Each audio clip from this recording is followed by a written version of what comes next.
Cinema చూసినావన్నా? నువ్వు cinema చూసినావా? Cinema చూడకుండా నువ్వు మాట్లాడకు. నువ్వు సినిమా చూసిన తర్వాత నీకు గ్రాఫిక్స్ నచ్చలేదా? నా ముందుకు రా, నాకు ముందర మాట్లాడు. అప్పుడు ఏం నచ్చలేదో చెప్పుదాం, దాని తర్వాత మనం డెబిట్ కి. ఎన్టీఆర్ ని చాలా బాగా చూపించారా? ఎన్టీఆర్ ని మీరు ఊహించని స్థాయిలో చూపించారు. ఇద్దరులో ఎవరిది డామినేషన్ అనిపించింది? ఇద్దరులో ఎన్టీఆర్ తోపు అని చెప్తారు. ఎందుకంటే యాజ్ ఎ తెలంగాణ వాసిగా నేను ఎన్టీఆర్ తోపు అని చెప్తా.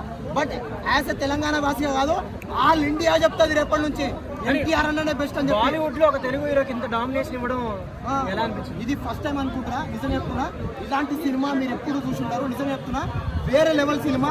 ఒక్కటే మాటలు చెప్పుకోవాలంటే ఈ సినిమా గురించి రేపటి నుంచి ఆల్ ఇండియా మాట్లాడుకుంటుంది, ఆల్ వరల్డ్ మాట్లాడుకుంటుంది. ఈ సినిమాకి వరల్డ్ రికార్డు వస్తుంది, ఇంకొకటి బహుమతి వస్తుంది, మంచిగా నేషనల్ అవార్డు కూడా వస్తుంది ఈ సినిమాకి వస్తుంది. ఎందుకంటే ఎన్టీఆర్ అన్న లుక్స్ ఆ విధంగా ఉన్నాయి. ఎలివేషన్స్ రితిక్ రోషన్ ఏం పడలేదు. నేను రియాలిటీ మాట్లాడుతున్నా. రితిక్ రోషన్కి పడలేదు. ఎన్టీఆర్ అన్న వాకింగ్ స్టైల్లోనే ఎలివేషన్స్ ఉన్నాయి. సినిమాలో ఎంట్రీ సీన్ ఉంటుందన్న, అలాంటి సీన్ ఇప్పటి వరకు చూసుకుంటారు. నిజం చెప్తున్నా, ఆ సీన్ ఉంటుందన్న, గూస్ బంప్స్ వస్తూ ఉంటాయి. ఒక 20 నిమిషాల తర్వాత ఎంట్రీ ఉండొచ్చు, 20 నిమిషాల తర్వాత ఉంటుంది ఎంట్రీ.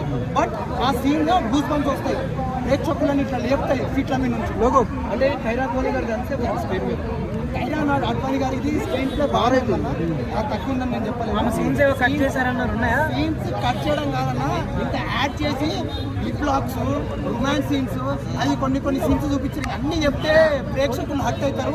సినిమా కోరు మళ్ళీ 300 కాదు 3000 పెట్టా తక్కువ ఆ సీన్స్ కోసం.